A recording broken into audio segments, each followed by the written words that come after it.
हमारे साथ हैं राष्ट्रीय पिछड़ा वर्ग आयोग के चेयरमैन और पूर्व केंद्रीय मंत्री हंसराज अहीर।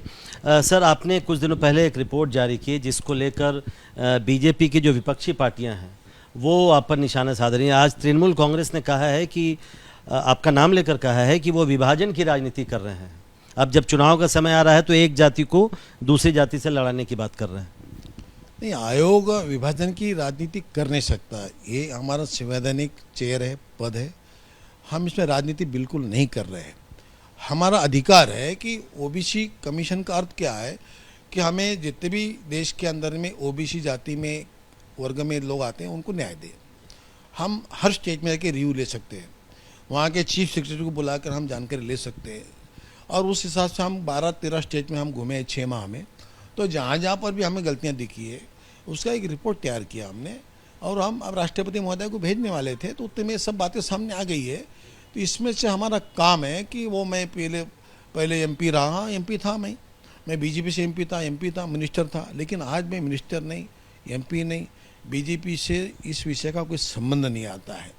मुझे जिम्मेदारी दी है राष्ट्रपति महोदय ने कि आप ओबीसी के लिए काम करो और राष्ट्रीय नीति जो है, सरकार जो ओबीसी को सहूलतें देती है, आरक्षण देती है, उसका आप रिव्यू लेते रहिए। मैं ले रहा हूँ, उसमें बातें सामने आई हैं, इसमें कोई राजनीति नहीं है।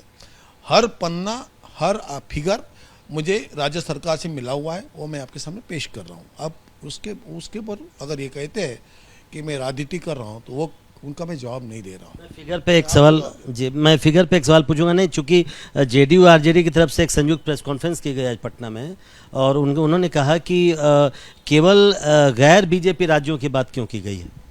नहीं, देखिए, मैं उनको जवाब नहीं दे रहा हूँ, मुझे नेताओं को जवाब नहीं देना है। मैं आप एंकर के रूप में मेरे सामने आए, मैं आपको बोल रहा हूँ कि मैं बिल्कुल ही गैर भाजपा और भाजपा राज्यों के बारे में मैं सर्वे नहीं कर रहा हूँ, रिव्यू नहीं ले रहा हूँ। मैं महाराष्ट्र में भी गया था, मैं 12 स्टेट में गया है, तो 12 में से 4 स्टेट का मैंने उल्लेख किया है कि जहाँ मुझे लगा कि कुछ ज़्यादा गलतियाँ हैं। सभी स्टेट में कुछ ना कुछ गलतियाँ हैं, वो उनको दुरुस्त करने कहा था।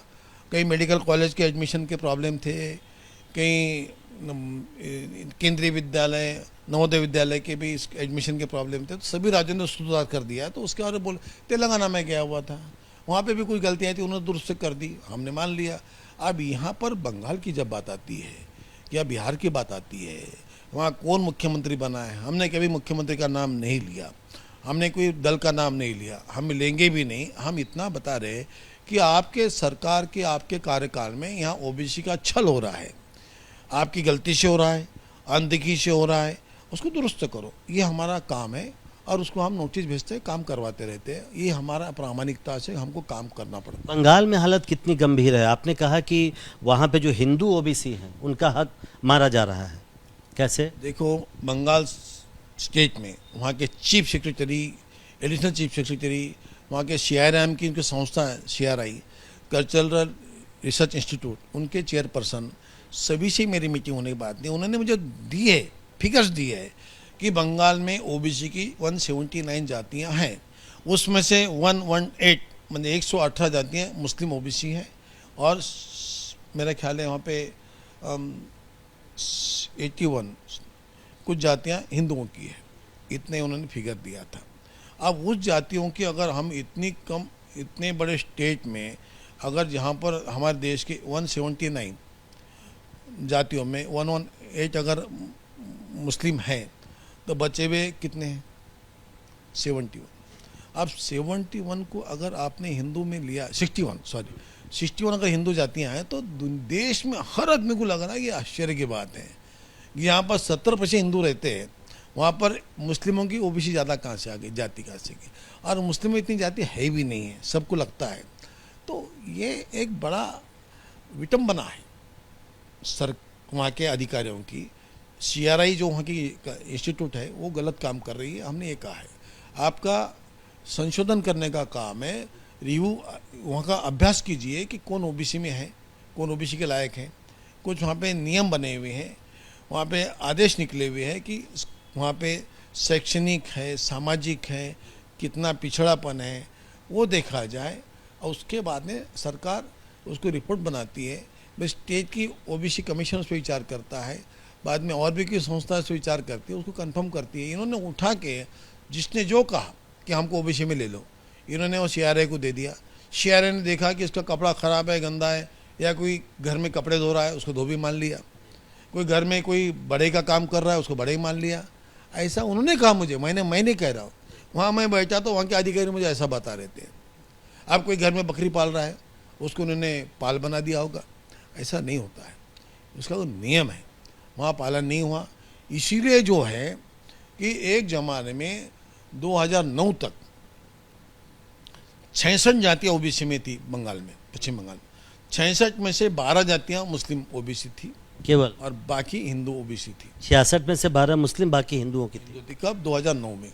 2009 के बाद में 2010 से 11 तक अब कौन वहाँ चेयरपर्सन था एनसीबी से, वहाँ के ओबीसी कमीशन में, या सीआरआई में कौन काम करता था, मुझे नाम नहीं मालूम। उस पीरियड में इन लोगों ने और से उसके अंदर में 41 मुस्लिम जातियाँ मिला दी। अभी हो गई एक साल में 12 से मिलके 53 हो गई। अब मुझे नहीं मालूम किसी सरकार वहाँ थी, समझ लो मैं चेयरपर्सन के रूप में बोल रहा हूँ। अब उसके बाद में 2009-10 के बाद 10 से 11 तक, 11 के बाद में अभी यहाँ पर जो भी चेयरपर्सन होगा इनसे, वहाँ के कमीशन का या सीआरआई ने मिल के क्या किया, और उसमें जातियाँ बढ़ा दी। आपको शक है कि उसमें रोहिंग्या को भी शामिल किया गया? अब जातियाँ बढ़ा दी। अब वो जातियाँ जंप हो गई, 53 से मिल के हो गई 118। अब इतनी जातियाँ अगर बढ़ जाती है, 53 से 118 बनती है, तो ये कितनी ईमानदारी है इसमें? जो असली ओबीसी, और वहाँ बढ़ गई। और हिंदुओं की जातियाँ कितनी है? 61 है।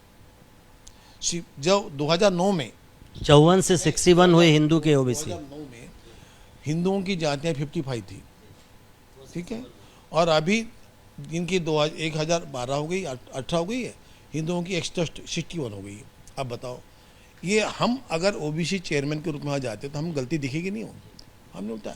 अगर आप कह रहे हैं कि रोहिंग्या बांग्लादेशी, ये तो सरकार का काम है, स्टेट का, कि इसमें ये तो सही है कि देश में घुसपैठ हुई है, उसमें रोहिंग्या भी आए हैं, बांग्लादेशी भी आए हैं, तो इनमें से ये जातियाँ उसमें नहीं है, ये सरकार सिद्ध करे। मेरा काम तो ये है कि भाई आप किसको भी ओबीसी में लेंगे तो वो भी घुस गए होंगे। एक आखिरी सवाल सर, अब चूंकि इसमें से कई पार्टियां ऐसी हैं इन राज्यों में जो जाति जनगणना की बात कर रही हैं, उनको आप क्या कहेंगे आप, क्योंकि वो लोग तो इतने आगे और उनके यहाँ ओबीसी की ये स्थिति है। मैं इसमें कोई अभी ये विषय अलग है, वो विषय अलग है, मैं इसमें कभी और बात करूँगा। Thank you.